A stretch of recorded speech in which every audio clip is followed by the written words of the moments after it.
மக்கள் நடமாட்டம் அதிகம் இருக்கக்கூடிய நகரின் மையப்பகுதியில் இதுபோன்ற ஒரு போராட்டம் தொடர்ந்து வருகிறது.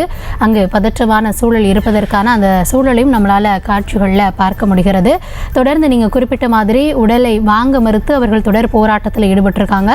காவலர்கள் அங்கு குவிக்கப்பட்டிருந்தாலும் போராட்டம் இன்னும் தீவிரமடையாமலும் போராட்டக்காரர்களை அங்கு மட்டுப்படுத்துவதற்கான என்ன மாதிரியான பணிகளில் அவங்க ஈடுபட்டு இருக்காங்க? பொதுமக்களுக்கு இது தொடர்பாக ஏதாவது இடையூறு அங்கு ஏற்பட்டிருக்கிறதா?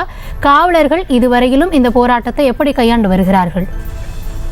அவர்கள் மருத்துவமனையில் இருந்து வெளியே போராட்டம் வருவதற்கு முன்பாக அந்த நுழைவாயிலை காவல்துறையினர் மூடிவிட்டனர். மற்றொரு நுழைவாயில் வாயிலாக அவர்கள் இந்த வெளியே தற்போது சாலை மறியலில் ஈடுபட்டு வருகிறார்கள்.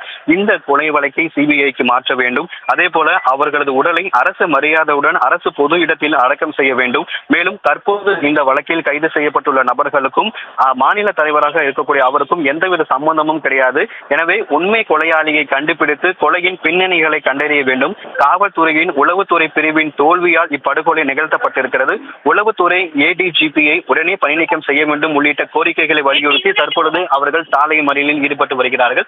கிட்டத்தட்ட ஒரு 500க்கும் மேற்பட்ட காவல்துறையினர் சாலை மறியலில் ஈடுபட்டிருக்கக்கூடிய நபர்களை அப்புறப்படுத்தும் பணியில் ஈடுபட்டு வருகிறார்கள். குறிப்பாக அவர்களோடு பேச்சுவார்த்தை நடத்தினார்கள். முதலில் பேச்சுவார்த்தை நடத்தி ஒரு ஓரமாக, அதாவது சாலையின் மையப்பகுதியில் அமர்ந்து போராடுமாறு அறிவுறுத்தல் வழங்கப்பட்டு ஒரு ஓரமாக பேருந்துகள் என்பது சென்றது.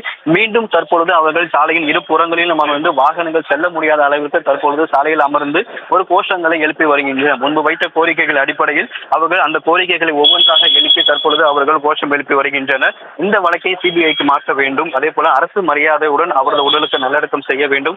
உண்மையான குற்றவாளியை கண்டுபிடிக்க வேண்டும். உளவுத்துறை ADGPயை மாற்ற வேண்டும் உள்ளிட்ட பல்வேறு கோரிக்கைகள் அவர்கள் தரப்பில் தெரிவிக்கப்பட்டிருக்கிறது.